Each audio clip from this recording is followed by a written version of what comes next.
मी सेवा रकासपेट के ओहदेदार का अवाम के साथ नाशाइस्ता रवैया। अदम कारकर्दगी पर बरहम नौजवान ने वीडियो बनाने की कोशिश की तो ओहदेदार ने उस पर हमला कर दिया और सेल फोन छीनने की कोशिश की और बदकलामी की। यह है अवामी हुकूमत। बोधन शहर के मोहल्ले रकासपेट में वाक़े मी सेवा सेंटर के ओहदेदार का रवैया इंतहाई हैरत अंगेज है, बल्कि अगर ये कहा जाए तो गलत नहीं होगा।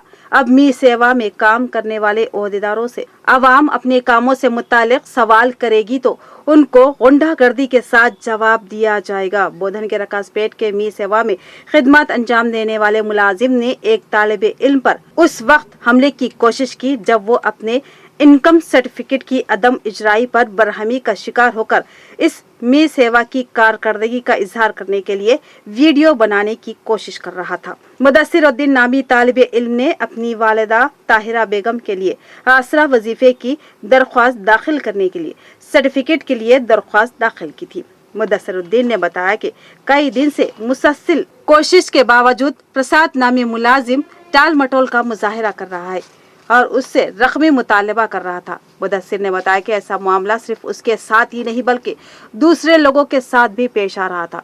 इस बात को वीडियो के जरिए बताने की गर्ज से वो वीडियो बना रहा था कि प्रसाद नामी ये मुलाजिम उस पर गुंडों की तरह हमलावर हुआ और फोन खींचने की कोशिश की और संगीन नताइज की धमकी दी। मुदस्सिरुद्दीन ने मीडिया से बात करते हुए अरबाब मजाज से इस मी सेवा पर पेश आने वाले मसाइल की बारीक बीनी से तहकीकात करवाने और गरीब अवाम के साथ इंसाफ करने का मुतालबा किया।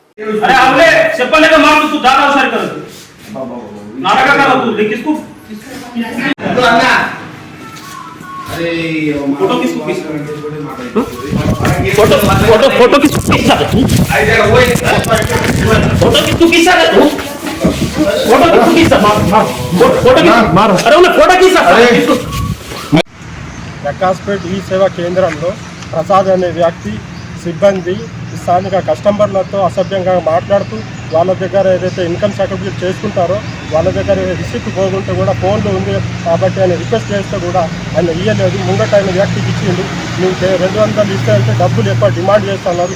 విద్యార్థులు ఇన్కమ్ సర్టిఫికేట్ కోసం మళ్ళీ ఏదైతే ప్రభుత్వ సంక్షేమ పథకాల కోసం ఏదైతే ఇన్కమ్ సర్టిఫికేట్ అవసరం ఉంటుందో ప్రజలకు వెళ్తే కూడా ఆయన అందరికీ అదే తీరుగా మాట్లాడుతూ పరంపర ఈ సేవాన్ని బద్నాం చేస్తూ రకాస్పేట్ని ఈ మీద ఇప్పటివరకు ఎంతో వినతి పత్రాలు ఇవ్వడం కూడా జరిగింది। ఆయన మీద ఎలాంటి చర్యలు తీసుకుంటారో తూతు మంత్రంగా విచారణ చేస్తున్నట్టు ఎంఆర్ఓ గారికి ఈ సందర్భంగా నేను విజ్ఞప్తి చేస్తున్నాను।